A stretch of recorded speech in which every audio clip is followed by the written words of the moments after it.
नमस्कार, मैं हूं आपके साथ शिप्रा झा। शाम के 6 बजने वाले हैं और वक्त हो चला है न्यूज 18 अपडेट का, यानी सुबह से लेकर अब तक की सभी बड़ी खबरों से रूबरू होने का। और उन खबरों के साथ हम आपके सामने हाजिर हैं। पहली खबर पटना से। पटना के एसएसपी मानवजीत सिंह ढिल्लों ने एक विवादित बयान दिया है। एसएसपी ने मानवजीत सिंह ढिल्लों ने पटना में पकड़े गए पीएफआई के संदिग्ध आतंकियों की तुलना आरएसएस से करके एक नए विवाद को जन्म दे दिया है। एसएसपी ने कहा कि जैसे आरएसएस की शाखा होती है और स्वयं सेवकों को ट्रेनिंग दी जाती है, ठीक उसी तरह पीएफआई भी अपने लोगों को शारीरिक प्रशिक्षण दे रहा था। पटना एसएसपी का ये बयान सुनिए। जो अनुसंधान, अभी तो अनुसंधान बिल्कुल प्रारंभिक स्टेजेस पर है। जो पता चला कि ऑर्गेनाइजेशन बेसिकली मोबिलाइज करती थी, मस्जिद में और मदरसा में यूथ को मोबिलाइज करते थे और कठोरता की तरफ, जिसको हम अंग्रेजी में रेडिकलाइजेशन बोलते हैं, उसके लिए ये लगातार कार्यशील थे। इसका जो मॉडस था कि ये लोग जैसे शाखा होती है, आरएसएस अपनी शाखा ऑर्गेनाइज करते हैं और लाठी की ट्रेनिंग देते हैं, उसी तरह से ये लोग शारीरिक प्रशिक्षण, फिजिकल एजुकेशन के नाम से लोग अपने यूथ को बुला के और उनको प्रशिक्षण दे रहे थे। और उसी के साथ ही जो अपना एजेंडा है और प्रोपेगेंडा है, उनके माध्यम से यूथ को ब्रेन वॉश करने का काम कर रहे थे। एसएसपी मानवजीत सिंह ढिल्लों के विवादित बयान पर अब सियासत गर्म हो गई है। बीजेपी के फायर ब्रांड विधायक हरिभूषण ठाकुर बचौल ने पटना के एसएसपी मानवजीत सिंह ढिल्लों को मानसिक रूप से दिवालिया बताया, साथ ही उन्हें पद से बर्खास्त करने की मांग की है। संगठन जो देश प्रेम सिखाता है, देश पर मर मिटने की जज्बा पैदा करता है, उसको आप एक आतंकवादी संगठन से तुलना कर रहे हैं। ये उनके मानसिक दिवालियेपन का प्रतीक है। वो माफी मांगे, नहीं तो सरकार ऐसे पदाधिकारी को बर्खास्त करे। गजबा हिंद करने वाला, सरतन से जुदा करने वाला की तुलना एक राष्ट्रवादी संगठन से करना बहुत बड़ा अपराध है। इनको मानसिक जांच कराया जाए और इनको बर्खास्त किया जाए, ये हमारी मांग है। इधर बिहार बीजेपी के प्रवक्ता अरविंद सिंह ने भी पटना के एसएसपी मानवजीत सिंह ढिल्लों को पद से हटाने की मांग की है। इस पर मैं खेद व्यक्त कर रहा हूं और एसएसपी को माफी मांगना चाहिए। उनको इस पटना के एसएसपी से हटा देना चाहिए। ऐसे व्यक्ति जो राष्ट्र के, दुनिया के सबसे बड़ा स्वयंसेवी संस्था आरएसएस, जो सिर्फ मानवता और राष्ट्रवाद के लिए काम करता हो, जो सभी पीड़ित और शोषित लोगों के लिए काम करता हो, जो चाइना युद्ध में वो अपना सर्वोपरि सर्वस्व योगदान उनके स्वयंसेवक ने किया है, वैसे संस्था पर ये पीएफआई से तुलना करना ये बहुत बड़ा दुर्भाग्य है। ये कहीं ना कहीं किसी पीएफआई के प्रवक्ता के रूप में पटना के एसएसपी ने काम किया है। वहीं पटना के एसएसपी मानवजीत सिंह ढिल्लों के बयान पर कांग्रेस प्रवक्ता असित नाथ तिवारी ने कहा, उन्होंने उनका बचाव किया, साथ ही इसी बहाने आरएसएस की गतिविधियों पर भी सवाल खड़े किए।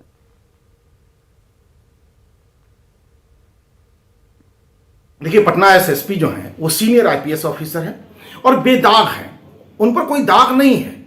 ईमानदार आईपीएस में गिनती होती है और निश्चित तौर पर उनके पास कोई इनपुट होगा, कोई जानकारी होगी, तभी वो ऐसा कह रहे हैं। तो अब चाहिए कि संघ की शाखाओं की गतिविधियों की जांच हो। कहां से इतना पैसा आता है आरएसएस के पास, इसकी जांच हो। किस तरह की आपराधिक आतंकी गतिविधियां संघ की शाखाओं में चल रही हैं, इसकी जांच हो। कैसे नौजवानों के हाथ में हथियार थमाए जा रहे हैं, इन सब की जांच हो। और देखिए, अभी पूरा मामला क्या है वो समझिए। दरअसल आतंकियों ने पटना को दहलाने की साजिश रची थी और पटना में दंगा फैलाने की साजिश थी। पीएम मोदी के बिहार दौरे के दौरान बड़ी वारदात को अंजाम देने की ये पूरी तैयारी की गई थी और इसके लिए राजधानी पटना के फुलवारी शरीफ में समुदाय विशेष के लोगों को आतंकी प्रशिक्षण देने का काम पिछले एक पखवाड़े से चल रहा था। 6 और 7 जुलाई को इसके लिए बैठक हुई थी और इसके लिए दक्षिण भारत से 12 सदस्यीय टीम पटना आई थी। इसकी जानकारी आईबी दिल्ली ने दी, जिसके बाद एनआईए, एटीएस और स्थानीय पुलिस ने बड़ी कार्रवाई की। आतंक की ट्रेनिंग देने का काम सिमी के पूर्व सदस्य और गांधी मैदान ब्लास्ट कांड के आरोपी के सगे भाई अतहर परवेज और झारखंड पुलिस का retired sub inspector Mohammad Jalaluddin कर रहा था और इसके लिए उसे पाकिस्तान और बांग्लादेश जैसे देशों से और केरल जैसे राज्यों से फंडिंग मिलती थी। यहां भारत को 2047 तक इस्लामिक राष्ट्र बनाने का प्लान चल रहा था। देश विरोधी गतिविधियों के आरोप में पुलिस ने फुलवारी शरीफ से अब तक 3 संदिग्ध आतंकियों को गिरफ्तार किया है। इनमें से एक का नाम मोहम्मद जलालुद्दीन है, जो झारखंड पुलिस का रिटायर्ड सब इंस्पेक्टर है। इसी के मकान में अहमद पैलेस में आतंकी गतिविधियां चलती थीं। मामले में जिस दूसरे संदिग्ध आतंकी को गिरफ्तार किया गया उसका नाम अतहर परवेज है, जो फुलवारी शरीफ के गुलिस्तान मोहल्ले का रहने वाला है और वो प्रतिबंधित आतंकी संगठन सिमी का पूर्व सदस्य रह चुका है और वर्तमान में पीएफआई और एसडीपीआई का सक्रिय सदस्य है। अतहर परवेज ने ही गांधी मैदान के ब्लास्ट के आरोपियों को बेल दिलाया था। वहीं तीसरे संदिग्ध अरमान मलिक को भी पुलिस ने गिरफ्तार किया है। यहां पर फुलवारी शरीफ में आतंकी मॉड्यूल चल रहा था। धार्मिक कट्टरवाद के चेहरे को बेनकाब किया गया है। पुलिस के खुलासे पर एनआईए और आईबी भी नजर बनाए हुए है। पॉपुलर फ्रंट ऑफ इंडिया और उसका जो पॉलिटिकल विंग है एसटीपीआई, उनके कुछ कार्यकर्ताओं को गिरफ्तारी की गई है।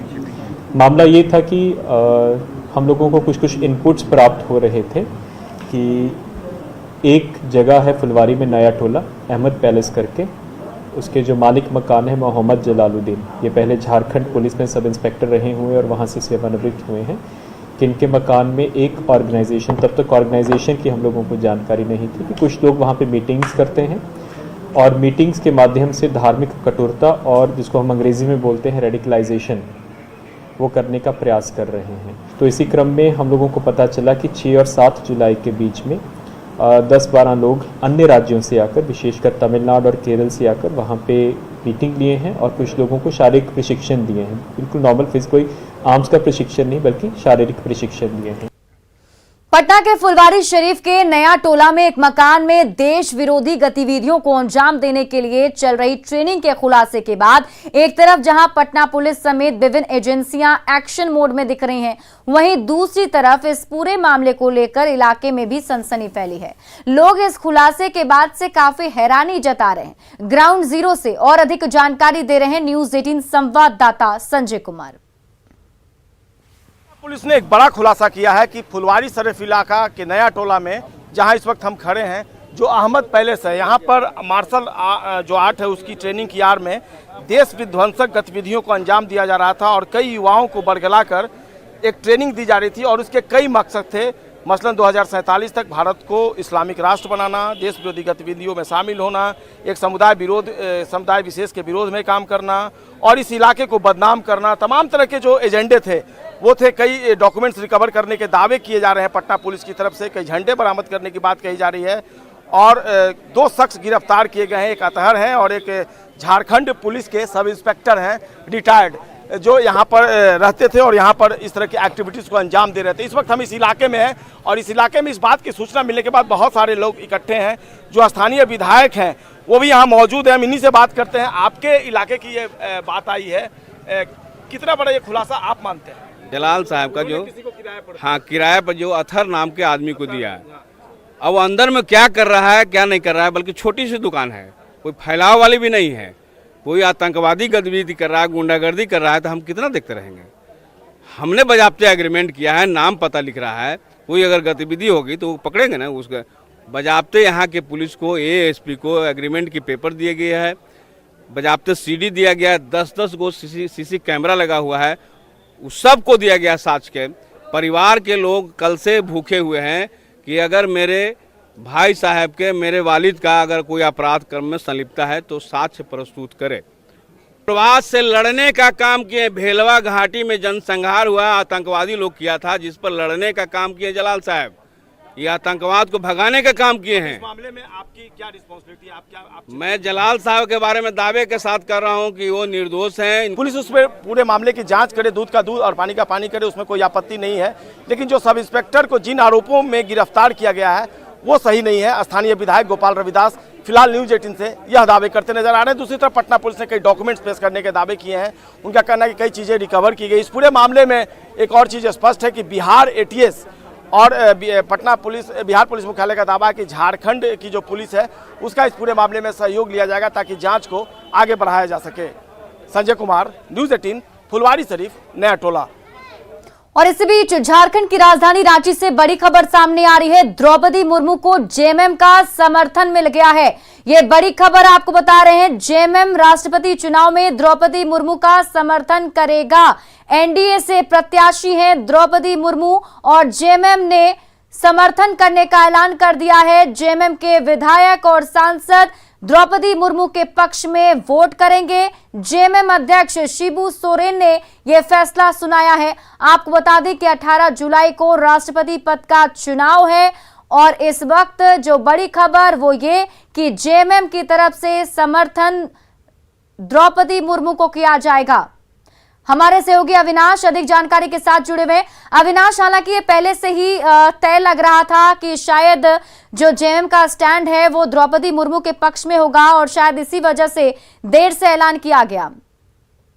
तौर पर जो जिस तरह के संकेत लगातार मिल रहे थे उससे ये उम्मीद की जा रही थी कि द्रौपदी मुर्मू जो कि उम्मीदवार हैं उनको ही जेएमएम का समर्थन जाएगा, लेकिन इतने लंबे चला आ रहा जो सस्पेंस है वो हो गया है और जेएमएम के अध्यक्ष शिबू सोरेन ने किया है और वही हवाला दिया गया है कि आजादी के बाद से पहली बार देश के अंदर ऐसा हो रहा है जब कोई आदिवासी महिला बनने जा रही हैं और इस जेएमएम ने ये निर्णय लिया है। तो एक अच्छा संकेत भी है, एक अच्छा संदेश भी है, एक राजनीतिक लेकिन अविनाश, उठाया हुआ एक कदम भी है। कांग्रेस की तरफ से कोई रिएक्शन सामने आ पाया अब तक?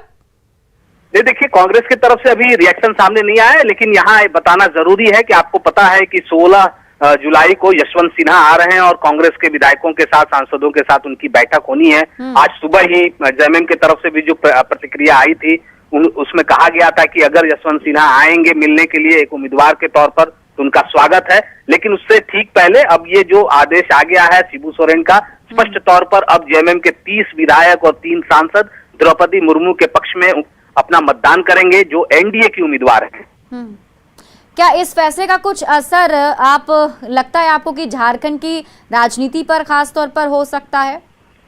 देखिए, इससे पहले ही कांग्रेस के प्रदेश अध्यक्ष राजेश ठाकुर ने यह स्पष्ट किया था और मीडिया से बातचीत में उन्होंने कहा था कि अगर इस तरह का कोई निर्णय जेएमएम लेती है जिस ओर इशारा हो रहा था तो इस पर कहीं से भी जो मौजूदा यहाँ सरकार है, गठबंधन की सरकार है, उस पर असर नहीं पड़ेगा। हाँ, ये बात जरूर है कि ये दो विचारधारा की लड़ाई है और हेमंत सोरेन को, ये जेएमएम को ये सोचना चाहिए कि वो किस विचारधारा के साथ है। तो ये पहले ही कांग्रेस स्पष्ट कर चुकी है कि अगर जेएमएम एनडीए के साथ जा भी रही है तो आने वाले समय में क्या करना है। और यहाँ एक चीज आपको नोटिस भी करना होगा कि झारखंड जैसे प्रदेश में जहाँ राजनीति के केंद्र बिंदु में आदिवासी समाज, आदिवासी संस्कृति, आदिवासी वोट बैंक रहता है, इसलिए इस तरह का निर्णय होना पहले से ही तय माना जा रहा था और ऐसा ही निर्णय सामने आया। चलिए, बहुत बहुत शुक्रिया तमाम जानकारी के लिए अविनाश।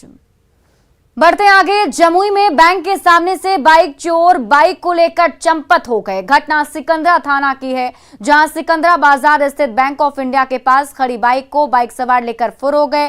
चोरों की करतूत सीसीटीवी कैमरे में कैद हो गई। पुलिस फिलहाल सीसीटीवी फुटेज के आधार पर चोरों की तलाश में जुट गई है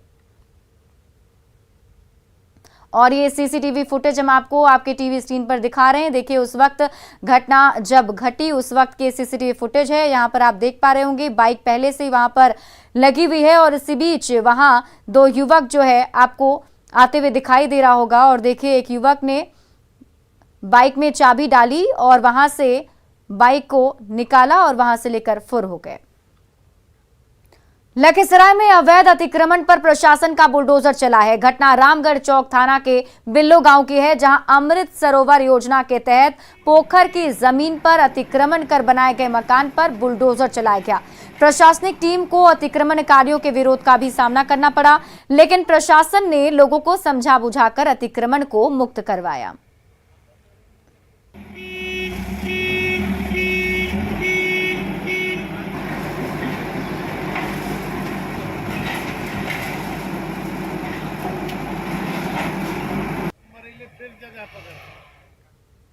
और फिलहाल इस बुलेटिन में अभी के लिए बस इतना ही, लेकिन न्यूज़ 18 बिहार झारखंड पर खबरों का सिलसिला लगातार जारी है।